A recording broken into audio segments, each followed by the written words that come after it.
Aşkım geldik. Şaka mı yapıyorsun? Hayatım, ilk buluştuğumuz yer burası diye niye her seferinde buraya geliyoruz? İstanbul'da başka yer mi?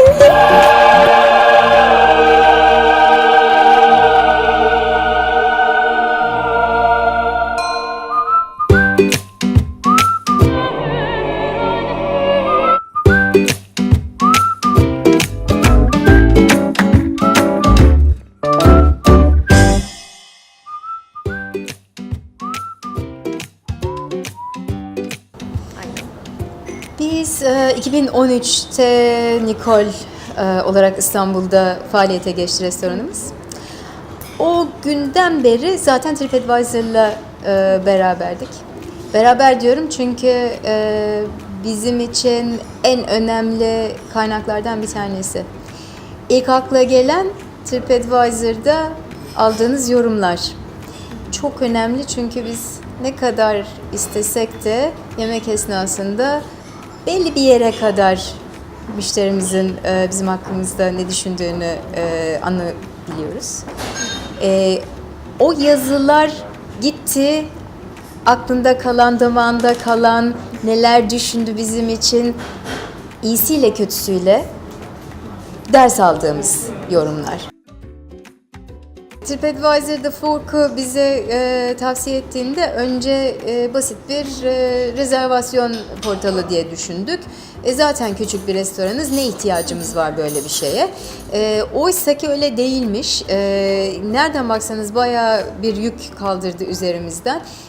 Zaten TripAdvisor'da görünürlüğünüz olduğunda ve bence çok önemli bir araç TripAdvisor çünkü kullanıcıların birbirine tavsiye etmesi aslında daha kuvvetli bir araç. Buradan yola çıkarak peki beğendim, ben buraya rezervasyon yaptırayım dediğinde ona en az zahmeti vererek bize ulaşmasını sağlaması The Fork'un benim için en önemli avantajı.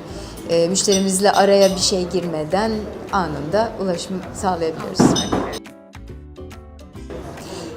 Galiba biraz daha genç. Genç. Evet. Sanırım dijital medyayı kullananlar daha genç. O da bizim işimize geliyor aslına bakarsanız. Çünkü fine dining ağır bir ortam zannediliyor. Oysa ki öyle değil. Dolayısıyla genç misafirlere The Fork aracılığıyla ulaşabilmek bizim için yine bir avantaj. Bir şey diyeyim mi? Aslında daha önce bu manuel rezervasyon almak zaten bir işti. Şimdi bir kere o portal bile çok şık. Açıyorsunuz, direkt önünüzde. O bilgisayarın net, temiz görüntüsü hoş. Misafirinizi karşılıyorsunuz. Geldi, oturttuk, masası. Bütün bunlar böyle bir yerde olmasını istediğim, ben buraya misafir olarak gelsem görmek isteyeceğim bir şey. Kesinlikle oldu. Biraz titiz bir tabiatım var. Misafirlerimiz hakkında onlara bir daha gelişlerine daha iyi servis verebilmemiz için bizim sağ kolumuz oldu. Kullanımı çok kolay. Bütün arkadaşlarım bunu istedikleri gibi kullanabiliyorlar. Dolayısıyla hemen elimizin altında bir asistan oldu. Hangi şarabı sever? Alerjisi var mı? Hangi masadan hoşlanır? Gibi bir sürü detaya hakim olabiliyoruz bu sayede. Ve bu da bizim daha özenli bir servis vermemize imkan tanıyor. Restoranda iPad'de kullanıyoruz. Dediğim gibi bunun şık bir aksesuar olduğunu düşünüyorum. Onun dışında cep telefonlarımızı tabii ki kullanıyoruz. Bu da bana inanılmaz bir özgürlük veriyor. Restorana gelmeden akşam kaç rezervasyonumuz var biliyorum. Takip etmekte sıkıntım yok. Önümüzdeki haftayı görebiliyorum. Çok memnunum. Şöyle güzel bir tarafı var. Türkiye'de birçok şey yeni başlıyor. O yüzden rezervasyon yaptırma adetinin böyle özellikle genç misafirlerimizden bahsettik. Onların elinin altında böyle bir gadget olması daha çekici. Niye rezervasyon yaptırayım, giderim dedikleri yerin aslında sadece 30 sandalyeli bir restoran olup geldiklerinde hüsrana uğrayacaklarını bilmemekten ötürü bayağı burada çıkmaz sokak bir alandayız. Gelip kapıdan döndürdüğümüz ve hiç istemediğimiz bir şeydir. Çünkü bir daha sonraki sefere gelmeyecek o hisle ayrılan misafir. Şimdi bu rezervasyon yapma adetini o kadar kolaylaştırdı ki hemen cebinden bile pıt pıt akşam için istediği gibi rezervasyon yapıyor. O yüzden çok memnunuz. Çok kolay yaptığı zaman çok kolay da vazgeçebiliyor.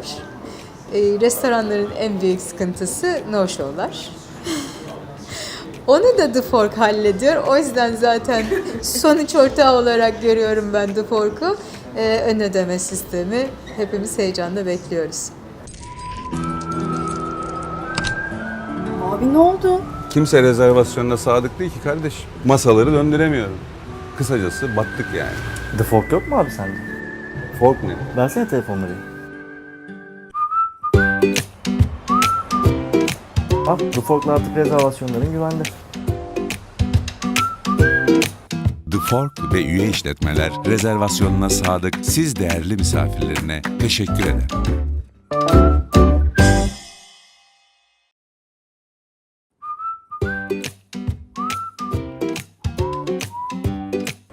Öncelikle böyle bir ailenin mensubu olduğunuz zaman mutlaka genel ilginin arttığını görüyorsunuz. Çünkü The Fork ve TripAdvisor'ın ortak çalışması sayesinde ilk etapta yabancı misafir sayımızda ilgi artıyor ki bu çok istediğimiz bir konu. Biz seçilmesek dahi biz sizi bu platformda gördük ve bir dönem içerisinde mutlaka gelip müşteriniz olduk diyorlar. Bu çok arzu ettiğimiz bir hedefe kısa yoldan varmak için faydalı bir nokta.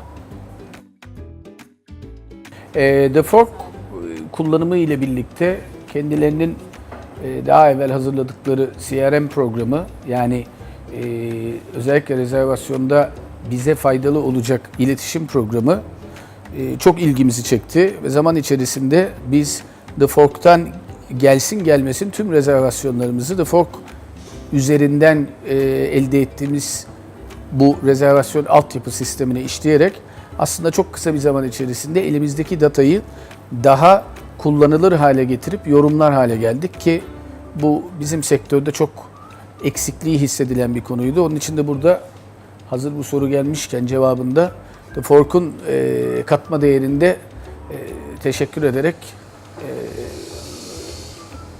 önemsediğimizi belirtmek istiyorum. Bu The Fork'un bildiğiniz gibi ERB diye bir sistemi var.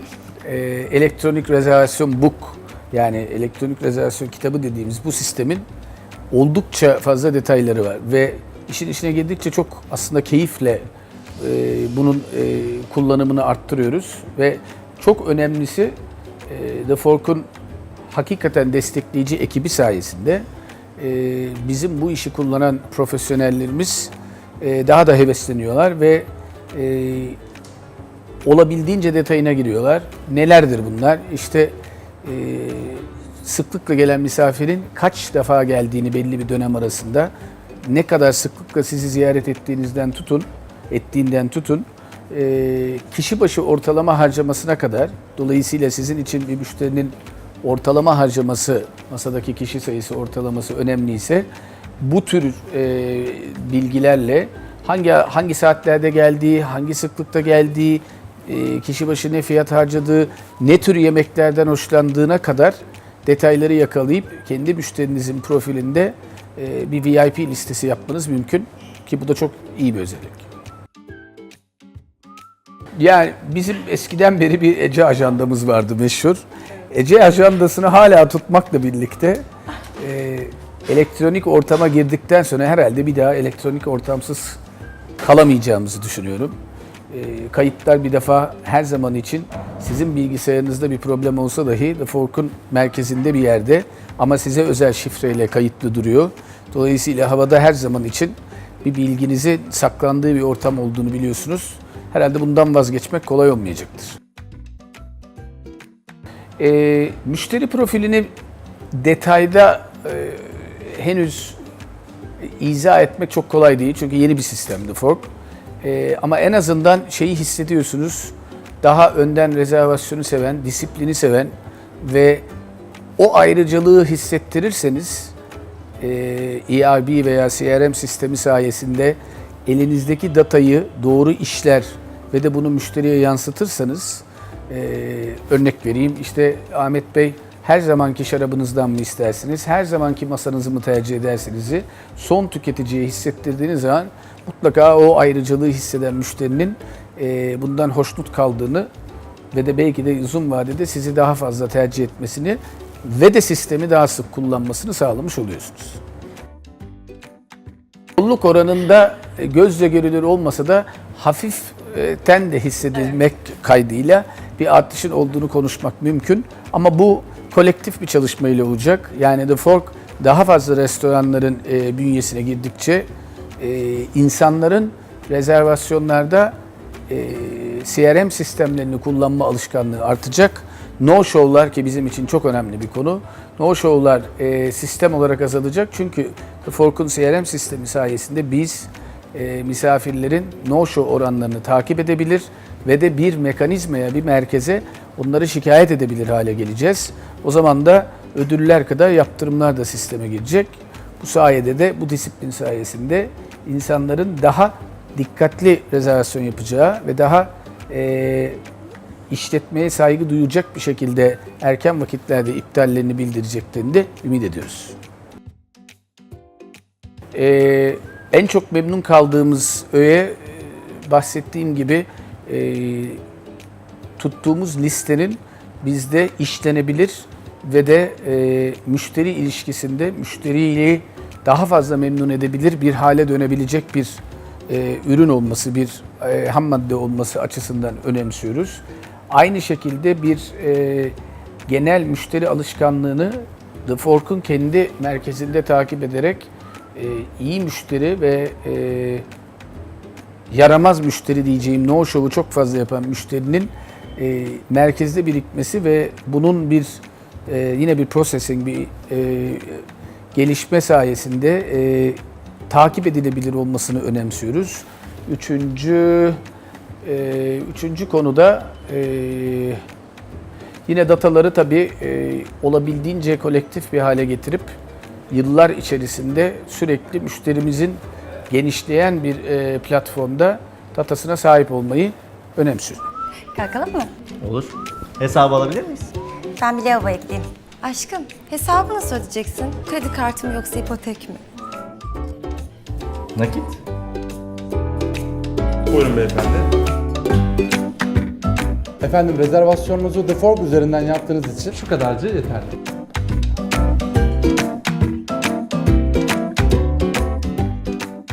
Al. Aldım ya beyefendi. Al lütfen. Alamam beyefendi. Al. Lütfen. Rica Lütfen. ediyorum.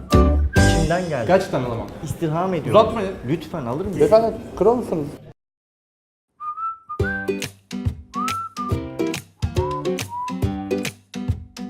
Artık müşterimi çok daha iyi tanıyorum. Yani çalışan personelimin hafızasına değil, gerçek bir veri tabanına güveniyorum. Geriye dönük bütün müşteri verilerimi analiz edebiliyorum. Hangi müşterim kaç kere gelmiş, hangi acentam o müşteriyi yönlendirmiş, hangi konsiyerj tarafından gelmiş, en çok çalıştığım acenta gibi bütün detaylarıyla satışımın nasıl oluştuğunu daha iyi anlayıp ona göre stratejiler belirleyebiliyorum. Ayrıca müşterilerimin daha iyi hizmet verdiğimi düşünüyorum bu sayede. Yani ben hangi müşterimin hangi takımı tuttuğu detayında bilgi girebiliyorum Fork'a ve o müşteri geri geldiğinde bu bilgiyle hangi şarabı sever, hangi soğuklukta içer gibi detayları girdiğim zaman bir dahaki gelişinde çok daha iyi bir hizmet verebiliyoruz. Şimdi Fork'ta gerçekten çok güzel bir sistem var. O da rezervasyon saatlerini açıp kapatabiliyorum. Yani boş olduğu saatlerde bütün saatleri açıp restoran dolduğu zaman dolan saatleri kapayarak müşterime hayır demek yerine açık olan saatleri opsiyonunu sunmuş oluyorum. Bu da boş saatlerimi daha iyi değerlendirmeme yarıyor. CRM'i zaten biraz evvel anlattığım gibi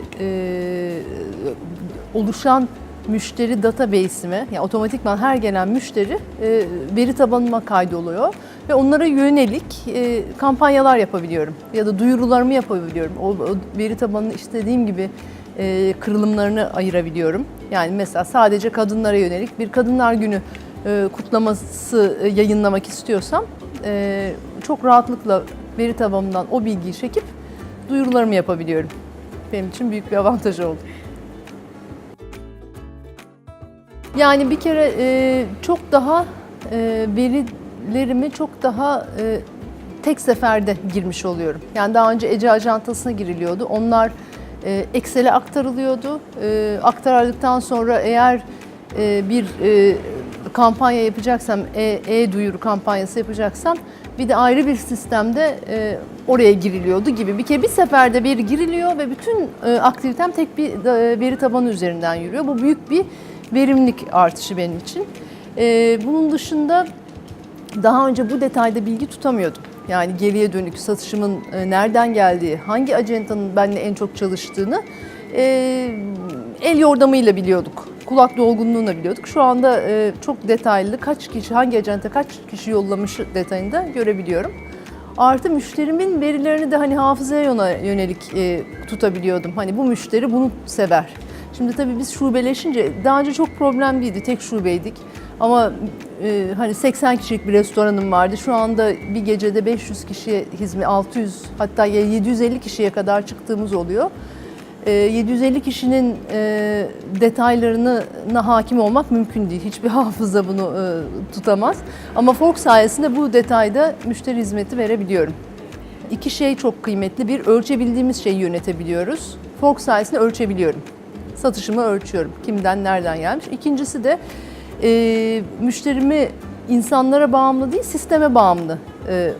Yani benim müşteri yönetimim artık sisteme bağımlı.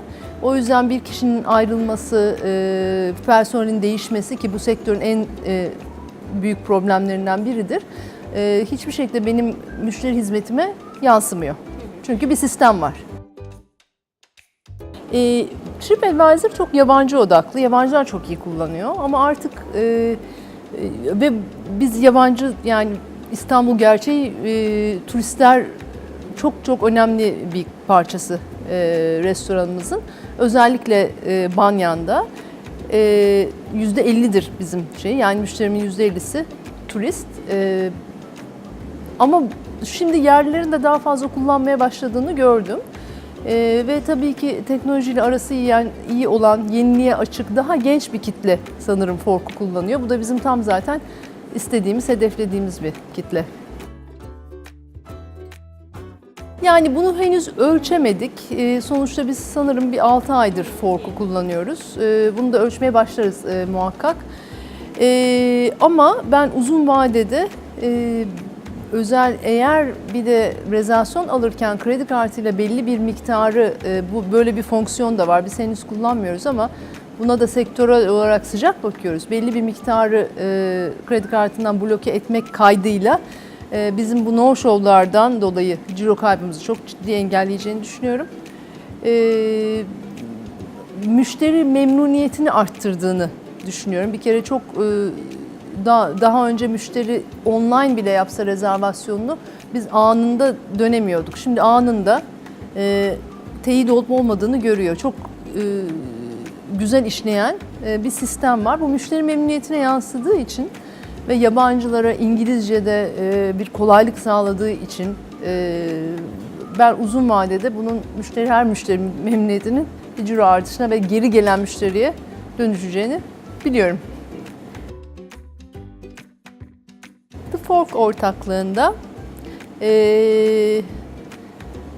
raporlar, kampanyalar yani e-mail kampanyaları, geriye dönük satış raporlarım ve müşterilerimin alışkanlıklarının takip edilebiliyor olması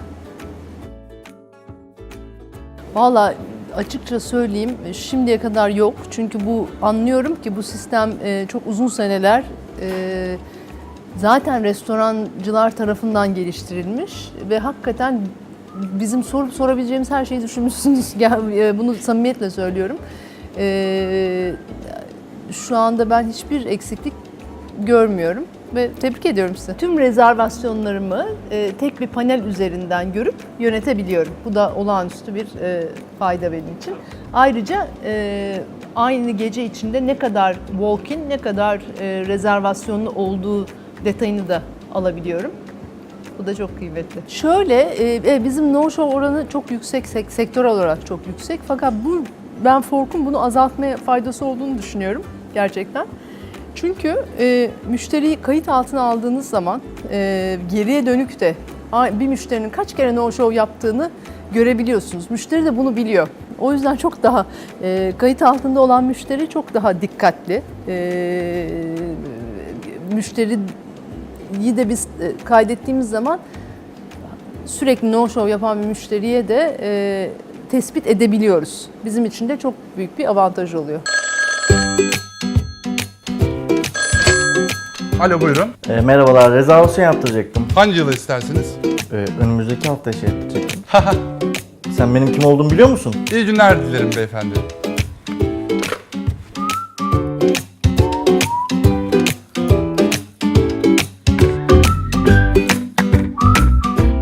Şimdi görürsün kim olduğumu.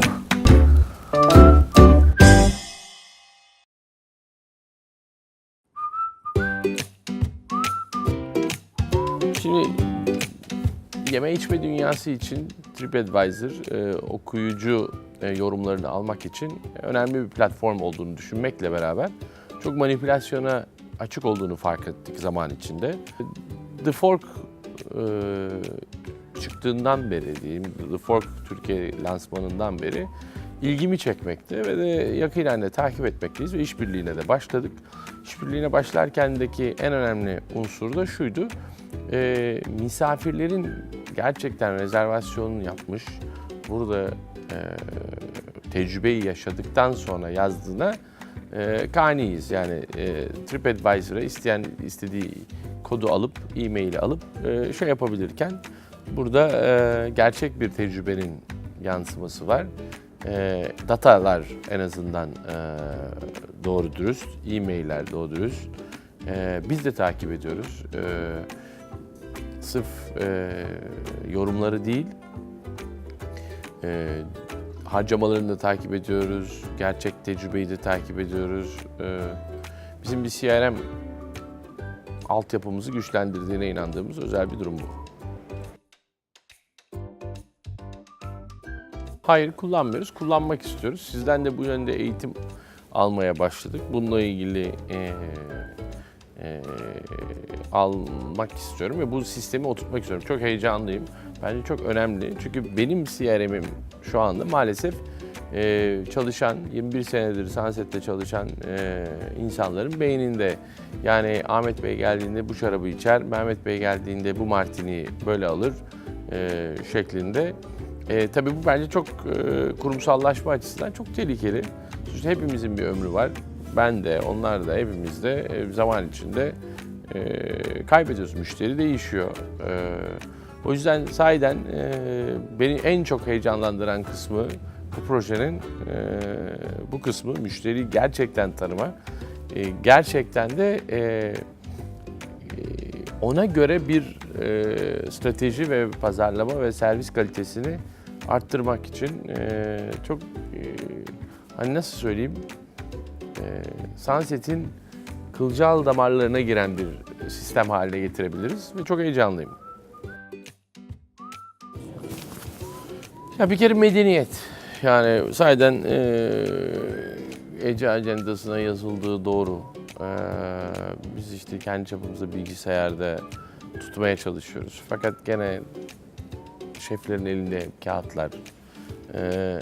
Yani bunun da değişmesi lazım. Teknoloji artık hayatımızda 15 yaşındaki çocuklar şu hareketlerle dünyayı yönetir hale geldiler. Bizim haberimiz yok. Bunları daha kullanılır hale getirmemiz lazım ve zaten işe yaradığını görüyoruz. Ben bir kere bu müşteriyi tanımak,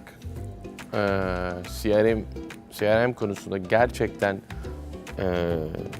misafirlerle ilgili notlar almak, misafirlerin tüketim alışkanlıkları, misafir profili çıkarmak, bunları çok değerli buluyorum. Bir de misafirlerimize geri dönüş imkanı sağlıyoruz biz bize.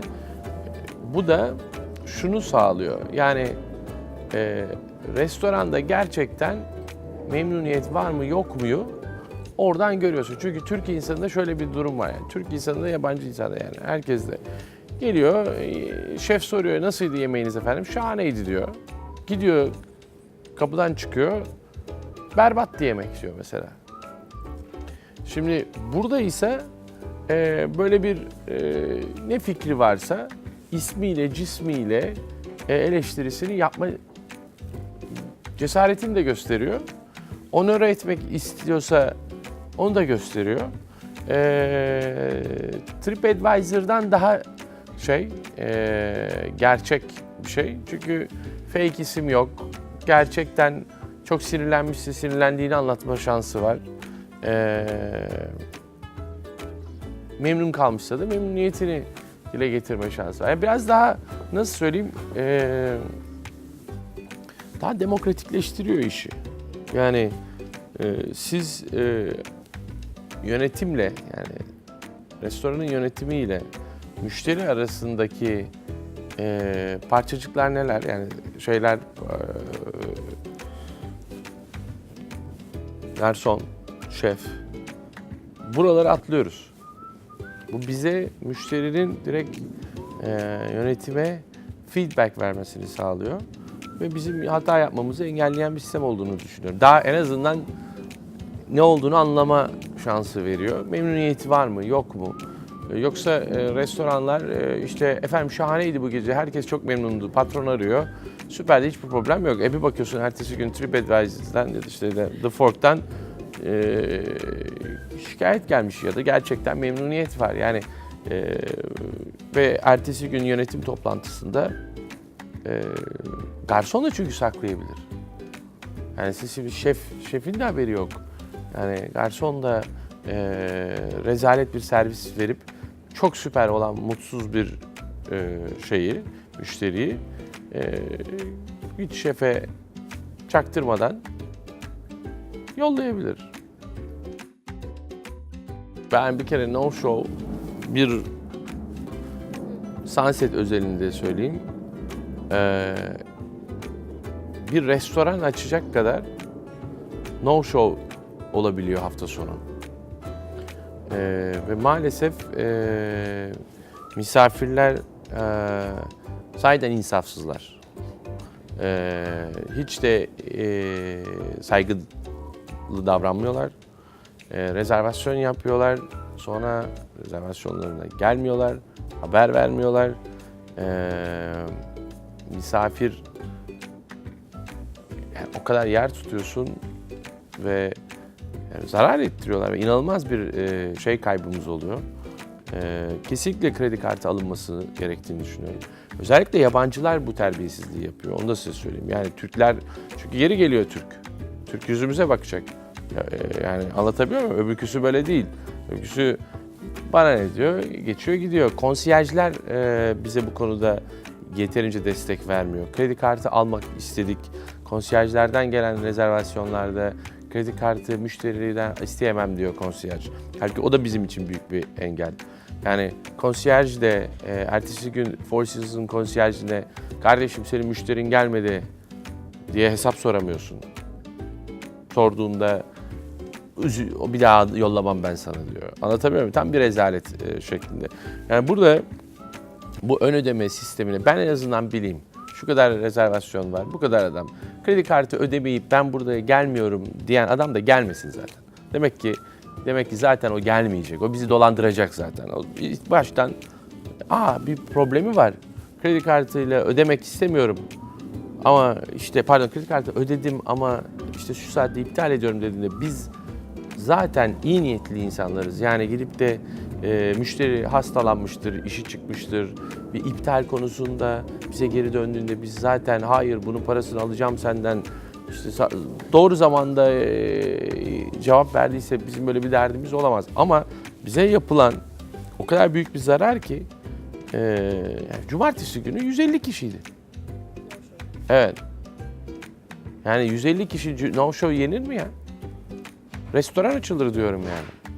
Bence baştan paşa paşa tanımadığımız insanlar 6 kişinin üstünde biz karar verdik. Kredi kartlı rezervasyon. Çünkü en önemli şey grup patladığında oluyor. Yani 6 kişilik bir grup, 7 kişi, 8 kişi gelmediğinde ambiyansla hem para kaybediyorsunuz hem ambiyans, o masayı boş tutuyorsunuz. Sonra başka misafirinizi kırıyorsunuz. Adam diyor ki ben burada oturacaktım. Ben daha ön masada oturmak istiyorum. Efendim orası aylar önce rezerve edilmiş diyorsun. Sonra bomboş kalıyor. Beni geçirmedin diyor. Öbür adama da şey yapıyorsun. Misafire rezil oluyorsun. O yüzden sizin önemli kredi kartı sistemini bütün restoranların, en azından fine dining restoranların uygulamasında yarar görüyorum. Hepimiz uyguladığımız takdirde tıpış tıpış ödeyecekler. Hani var ya diyorlar ya tıpış tıpış ödeyecek. Herkes ödeyecek. Kalkalım mı? Olur. Hesabı alabilir miyiz? Ben bir lavabo ekleyeyim. Aşkım, hesabı nasıl ödeyeceksin? Kredi kartı mı yoksa ipotek mi? Nakit. Buyurun beyefendi. Efendim rezervasyonunuzu The Fork üzerinden yaptığınız için şu kadarcı yeterli.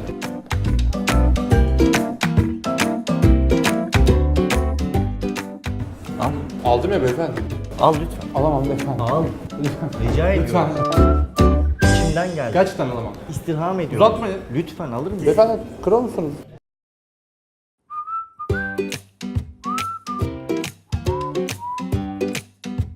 What it has done is that it's bridged the gap between what we were doing before, which is the more manual system, etc. So the online system has definitely made it more efficient for us. Because in the past, the issues that we did have, or the problems that we did have with the reservations, the Fork systems definitely categorizes it a lot nicer, and it's more disciplined in a sense. Okay, because I mean, if I go back to our previous system, and when we were one restaurant, it was pretty simple, because then you can control your reservations, you look at it from a distance. But now we're heading into a situation, or we have in the last year, where we have 3 locations. So the glory of the Fork system is that I could see my reservations from a distance without having to open up different files altogether. So and that also allows you to control your reservations a lot easier. So not only from customer satisfaction, but from internal, that I have the same system and the same requests, whether it's telephone numbers, data collecting, etc. I mean, related to the Fork, the positive thing there, well, it's kind of bittersweet in a way, because my data becomes your data, but in the end, it reverts back to us, you know. So and in relation to TripAdvisor, I think that the painstaking thing is receiving an honest criteria or feedback from the customers. Now we had the old school system, which we still continue with, is the old comment card, which you can review the day after. TripAdvisor puts you on the spot, which means you have to certainly run a more efficient operation. But at the same time, that is constructive. The constructive side allows you to also understand, because a lot of customers, they leave, they don't say anything, but they will wait for that moment. And I think there's a trend nowadays where they say, okay, fine, it wasn't that bad, but wait till I get home, I'm gonna catch him on TripAdvisor. You know, so you get that feedback, but that for me, it allows certain things that are hidden are now certainly exposed.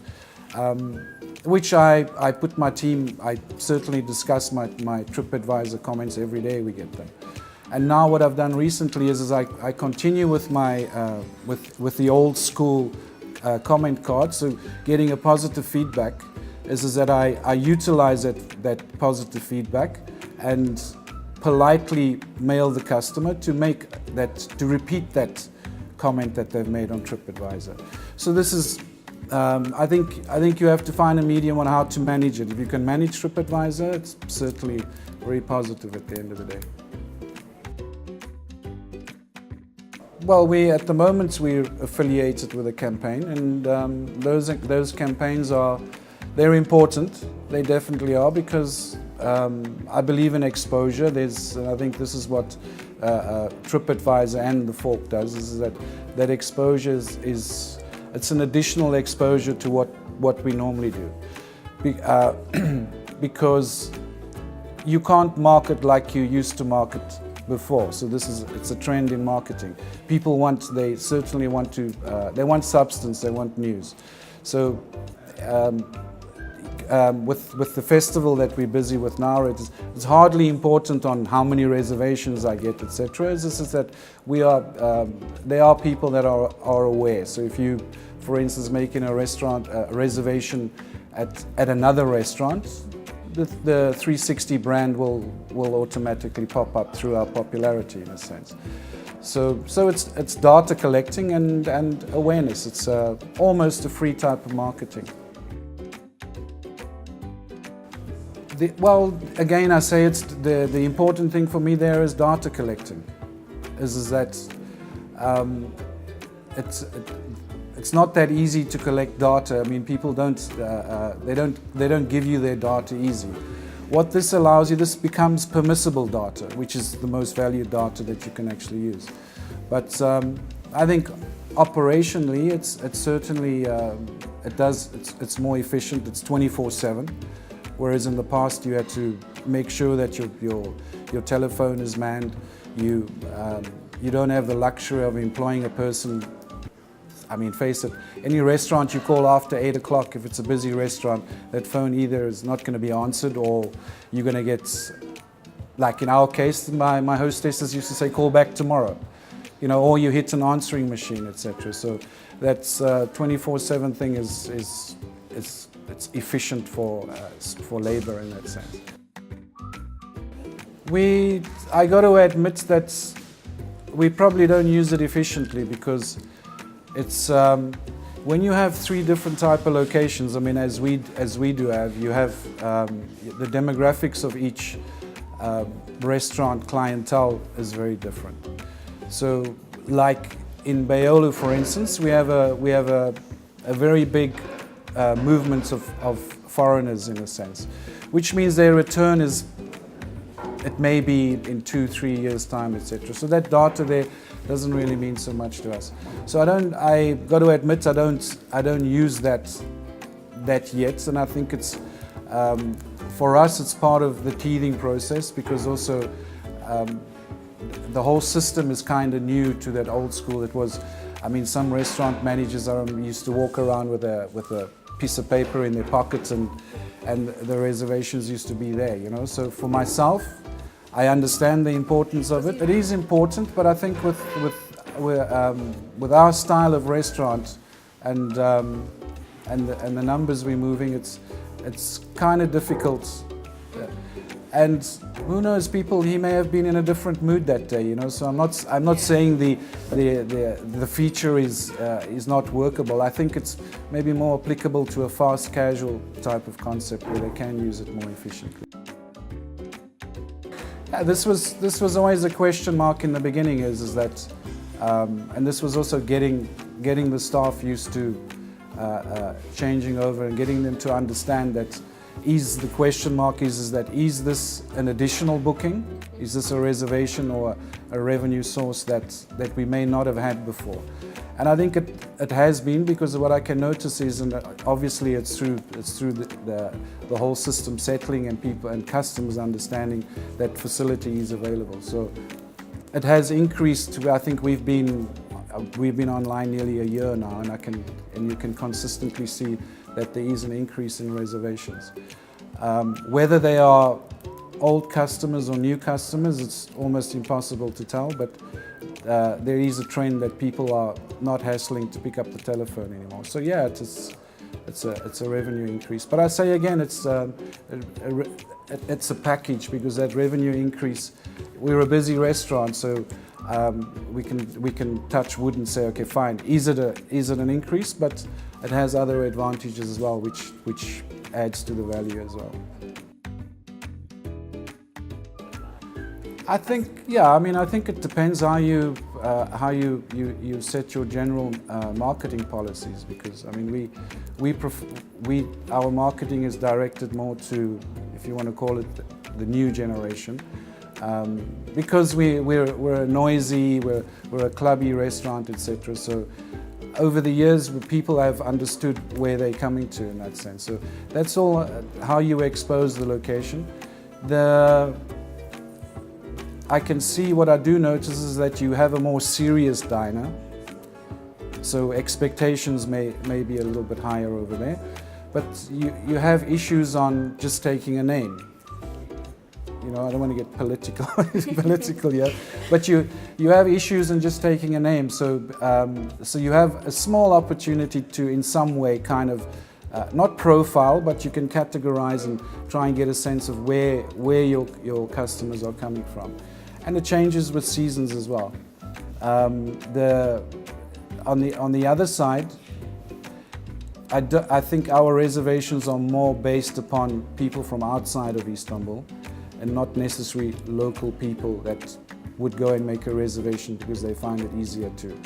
They either have a contact or a friend, and they find it easier to book. So the profile is foreign, and that also depends on the general demographics of tourism, which at the moment is in a certain direction. Yeah, I think, but that's also it's coming in. Yeah, I think again, I'm sure this is working abroad and things like that. Locally, we'll have to actually see how that actually works. Of course, because I mean, if I have to look at my no-shows on a weekend, for instance, sometimes it reaches up to 30% no-shows. But that no-shows are certainly not applicable to the Fork or TripAdvisor reservations. So to find the real calculation, I don't know, but I think with that, what you will cut out is that certainly with most of our reservations coming from abroad, that certainly will stop and alleviate a loss of revenue from at least the foreign clientele.